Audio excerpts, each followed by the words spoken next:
Scored more than 98 percentage, more than 98 percentage in my SSLC board exam. So I know what to do and what not to do.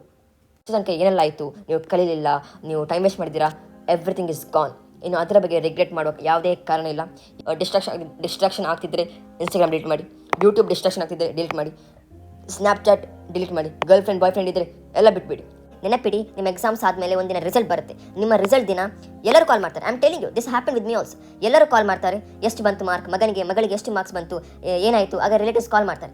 ಆಗ ನಿಮ್ಮ parents hello SSLC champions, ನಿಮಗೆ ಓದಲಿಕ್ಕೆ ಮನಸ್ಸಾಗ್ತಿಲ್ವಾ, ನಿಮಗೆ ಓದುವಾಗ stress ಆಗ್ತಿದೆಯಾ, ನಿಮಗೆ tension ಆಗ್ತಿದೆಯಾ, ನಿಮಗೆ ಓದಲಿಕ್ಕೆ ಒಂದು ಮನಸ್ಸೇ ಬರ್ತಿಲ್ವಾ, ಈ ವಿಡಿಯೋ ಸರಿಯಾಗಿ ನೋಡಿ. 6 ಮಿನಿಟ್ಸ್ ಕೇವಲ.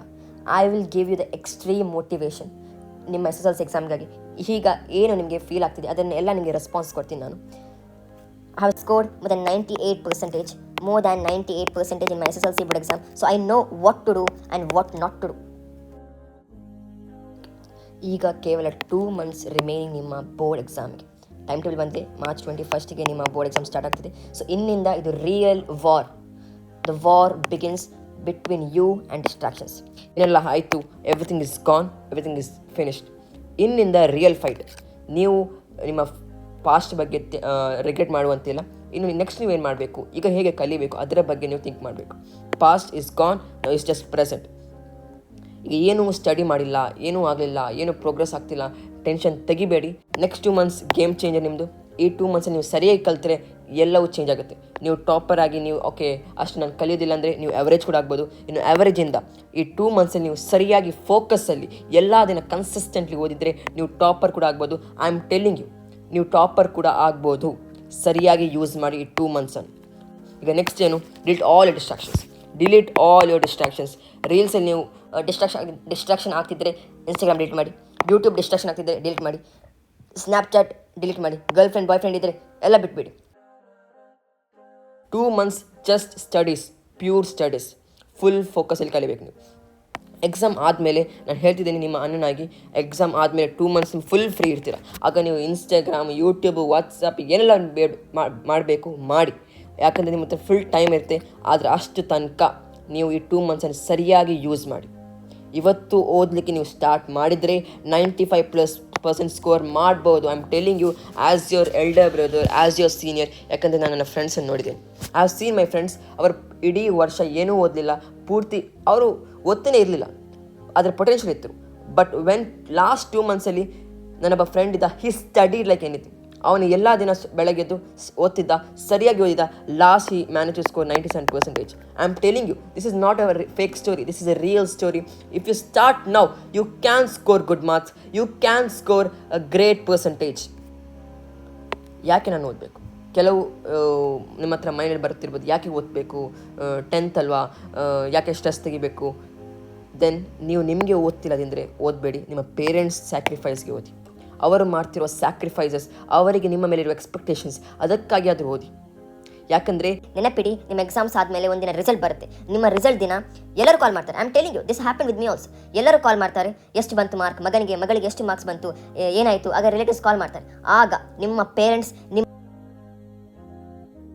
ಮಾರ್ಕ್ ಪ್ರೌಡ್ಲಿ ಹೇಳಬೇಕು, ನನ್ನ ಮಗನಿಗೆ 95% ಬಂದಿದೆ, ನನ್ನ ಮಗಳಿಗೆ 96% ಬಂದಿದೆ. ಹಾಗೆ ನೀವು ಮಾಡಬೇಕು. ಟ್ರಸ್ಟ್ ಮೀ, ಯಾವಾಗ ನಿಮ್ಮ ಪೇರೆಂಟ್ಸ್ಗೆ ರಿಲೇಟಿವ್ಸ್ ಕಾಲ್ ಮಾಡ್ತೀವಿ, ಅವ್ರು ಪ್ರೌಡಾಗಿ ಹೇಳ್ತಾರೆ ನನ್ನ ಮಗನಿಗೆ 95-96% ಬಂದಿದೆ, trust me, that is the best feeling ever you will have. ಯಾಕಂದರೆ ನನಗೆ ಬೈ ಗಾಡ್ಸ್ ಗ್ರೇಸ್ ಒಳ್ಳೆ ಮಾರ್ಕ್ಸ್ ಬಂದಿತ್ತು 10th. I scored more than 98+%. Exact ನಾನು ಇನ್ನೂ ತನಕ ಹೇಳಿಲ್ಲ, ಅದು ಒಂದು ವಿಡಿಯೋದಲ್ಲಿ ಹೇಳ್ತೀನಿ ನಾನು. ಸೊ ಅವತ್ತು ಯಾವಾಗೆಲ್ಲ ಕಾಲ್ ಮಾಡಿದ್ರು ಎಷ್ಟು ಬಂತು, ಆಗ ನನ್ನ ಪೇರೆಂಟ್ಸ್ ತುಂಬ ಪ್ರೌಡಾಗಿ ಹೇಳ್ತಿದ್ರು. So when I saw that was a different feeling. ಆ ಒಂದು ದಿನಕ್ಕಾಗಿ, ಆ ಒಂದು ಮೊಮೆಂಟ್ಗಾಗಿ ಈಗ ಓದಿ ಪ್ಲೀಸ್. ಎಲ್ಲವನ್ನು ಬಿಟ್ಟು, ಡಿಸ್ಟ್ರಾಕ್ಷನ್ಸನ್ನು ಬಿಟ್ಟು ಸರಿಯಾಗಿ ನೀವು ಓದಬೇಕೀಗ.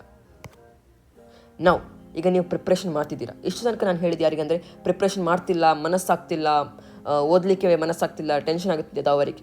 ಆದರೆ ಇನ್ನಿಂದ ಇಫ್ ಯು ಆರ್ ಪ್ರಿಪೇರಿಂಗ್, ನೀವು ಸೀರಿಯಸ್ ಆಗಿ ಪ್ರಿಪೇರ್ ಆಗ್ತಿದ್ದಾರೆಂದರೆ ಇದು ನಿಮಗಾಗಿ. ಸ್ಟ್ರೆಸ್ ತೆಗಿಬೇಡಿ, ಚಿಲ್ಲಾಗಿ ಓದಿ. ಸ್ಟ್ರೆಸ್ ತೆಗೆದ್ರೆ ನಿಮಗೆ ಓದಲಿಕ್ಕೆ ಆಗಲ್ಲ. ಓವರ್ ಥಿಂಕ್ ಮಾಡಬೇಡಿ, ಅದರ ಬಗ್ಗೆ ಏನಾಗ್ಬೋದು, ಹೀಗೆ ಆದರೆ ಏನಾಗ್ಬೋದು ಥಿಂಕ್ ಮಾಡಬೇಡಿ. ಜಸ್ಟ್ ಚಿಲ್ಲಾಗಿ ಓದಿ. ಈಗ ಮಿಸ್ಟೇಕ್ಸ್ ಮಾಡಿ, ನೀವು ಆದಷ್ಟು ಮಿಸ್ಟೇಕ್ಸ್ ಪ್ರಿಪ್ರೇಟ್ ಎಕ್ಸಾಮ್ಸಲ್ಲಿ ಕಲಿಯುವಾಗ ಮಾಡಿ. ಯಾಕಂದರೆ ಅದನ್ನು ರಿಪೀಟ್ ಮಾಡಬೇಡಿ. ಮತ್ತು ನೀವು ಅದನ್ನು ಈಗ ಮಿಸ್ಟೇಕ್ಸ್ ಮಾಡಿದರೆ ನೀವು ನಿಮ್ಮ ಪಬ್ಲಿಕ್ ಎಕ್ಸಾಮಲ್ಲಿ ನೀವು ರಿಪೀಟ್ ಮಾಡೋದಿಲ್ಲ. ಪೇರೆಂಟ್ಸ್ ಹತ್ರ ಮಾತಾಡಿ ನೀವು ಹೇಗೆ ಕಲಿತಿದ್ದೀರಾ, ಎಷ್ಟು ಪ್ರೋಗ್ರೆಸ್ ಆಗ್ತಿದೆ, ಎಷ್ಟು ಸಬ್ಜೆಕ್ಟ್ಸ್ ಕವರ್ ಮಾಡಿದ್ದೀರಾ, ಎಷ್ಟು ಪೋರ್ಷನ್ ಆಯಿತು, ಅದನ್ನು ನೀವು ಪೇರೆಂಟ್ಸ್ ಹತ್ರ ಶೇರ್ ಮಾಡಿ. ಆಗ ಅವರಿಗೂ ಒಳ್ಳೆ ಆಗುತ್ತೆ, ನಿಮಗೂ ಒಳ್ಳೆ ಆಗುತ್ತೆ. ಮತ್ತು ಓವರ್ ಥಿಂಕ್ ಮಾಡಬೇಡಿ, ಏನಾಗ್ಬೋದು, ಹೀಗಾಗ್ಬೋದಾ, ಹಾಗೆ ಆಗ್ಬೋದಾ, ಅದೇನೋ ಓವರ್ ಥಿಂಕ್ ಮಾಡಬೇಡಿ. ಡೌಟ್ಸ್ ಏನೆಲ್ಲಿದೆ ಸಬ್ಜೆಕ್ಟ್ ಬಗ್ಗೆ ಎಲ್ಲ ಕ್ಲಿಯರ್ ಮಾಡಿ. ನಿಮ್ಮ ಹತ್ರ ಇಂಟರ್ನೆಟ್ ಇದೆ, ಯೂಟ್ಯೂಬ್ ಇದೆ, ಟೀಚರ್ಸ್ ಇದ್ದಾರೆ, ಸೀನಿಯರ್ಸ್ ಇದ್ದಾರೆ, ಅವರ ಹತ್ರ ಕೇಳಿ. ಮತ್ತು ಸಂಜೆ ಈವ್ನಿಂಗ್ 1 hour ಒಂದು ಹೊರಗೆ ಹೋಗಿ ಸೈಕ್ಲಿಂಗ್ ಮಾಡಿ, ಎಕ್ಸಸೈಸ್ ಮಾಡಿ, ವಾಕಿಂಗ್ ಮಾಡಿ. ಆದಷ್ಟು ನಿಮ್ಮ ಹೆಲ್ತ್, ಯಾಕಂದರೆ ಹೆಲ್ತ್ ಈಸ್ ವೆರಿ ಇಂಪಾರ್ಟೆಂಟ್. ತುಂಬ ಪ್ರಯಾರಿಟಿ ಇಡಬೇಕು ನೀವು ಹೆಲ್ತನ್ನು. ಹೆಲ್ತಲ್ಲಿ ನಿಮ್ಮ ಪ್ರಯಾರಿಟಿ ಇಲ್ಲದಿದ್ದರೆ ನಾಳೆ ನಿಮಗೆ ಏನಾದರೂ ಆದರೆ ನಿಮ್ಮ ಎಕ್ಸಾಮ್ ಸರಿ ಹೋಗಲ್ಲ. So health is very important. Take care of your health. 1 hour exercise, walking, cycling ಅದು ಮಾಡಲೇಬೇಕು ನೀವು. ಸೊ ಅಷ್ಟೇ ಹೇಳಬೇಕಿತ್ತು ಈ ವಿಡಿಯೋದಲ್ಲಿ. ನೀವು ಟೆನ್ಷನ್ ತೆಗಿಬೇಡಿ, ಸ್ಟ್ರೆಸ್ ತೆಗಿಬೇಡಿ. ನಿಮಗೆ ಓದಲಿಕ್ಕೆ ಮನಸ್ಸು ಆಗ್ತಾ ಇಲ್ಲದಿದ್ದರೆ ನೀವು ನಿಮಗಾಗಿ ಓದಬೇಡಿ, ನಿಮ್ಮ ಪೇರೆಂಟ್ಸ್ಗಾಗಿ ಓದಿ. ಏನೇ ಡೌಟ್ ಇದ್ದರೆ ಕಮೆಂಟ್ ಮಾಡಿ. ಸಿಗ್ತೀನಿ ಮತ್ತೊಂದು ವಿಡಿಯೋ. ಇಲ್ಲಿ ತನಕ ಜೈ ಹಿಂದ್, ಜೈ ಕರ್ನಾಟಕ.